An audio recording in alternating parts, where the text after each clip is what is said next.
Another point on there that you also mentioned as far as, asking how difficult it is to kind of switch platforms or a multi-home or, sometimes referred to as like multi-tenanting. Yeah, so the multi-homing question, I'm sure many of you can relate to this. So, I mean, obviously, what you want if you're a marketplace, it's like, I want buyers and sellers to be exclusive to me, ideally. Unfortunately, that's not always possible. So you always have to think about, okay, well, imagine there's another marketplace or other marketplaces. What can I do to provide incentives for people to, if not just be solely participate on my marketplace, let's say spend most of their activity on my marketplace.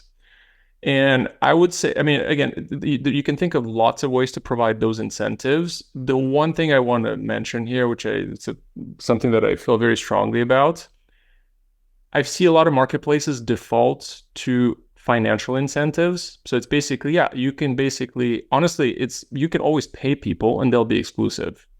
But I think we all realize that's not sustainable. So a good example of this is Uber and Lyft burning through billions of dollars to basically just steal customers from each other back and forth.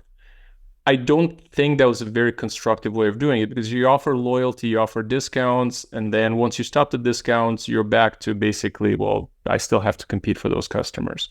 So in general, giving discounts as kind of financial incentives, I don't think it works very well. Ideally, what you want to do is to provide incentives that are non-monetary. So for example, let's say you tell sellers, you make it very clear to sellers that the more transactions they spend on they have on your marketplace, they appear higher in search results. So they get more business from buyers, right? They get recommended to buyers more, or something along those lines. By the way, that's costless for the marketplace to do. It's just like tweaking, like using the algorithm to tweak in to favor people that spend more on your marketplace.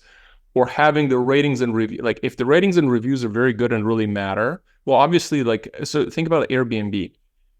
There's Airbnb, there's VRBO, there are many others. If I'm a host, sure, you can post your many hosts have their property on all of these marketplaces, but a lot of them actually just prefer to be on Airbnb. Not because, I mean, of course they can manage across different marketplaces. It's a little bit inconvenient, but you can manage it. The issue is, you'd rather have all your transactions on Airbnb because there's significant advantages to your reputation and to the business that you get in having all those transactions and all those positive reviews on one platform, as opposed to splitting them across multiple platforms.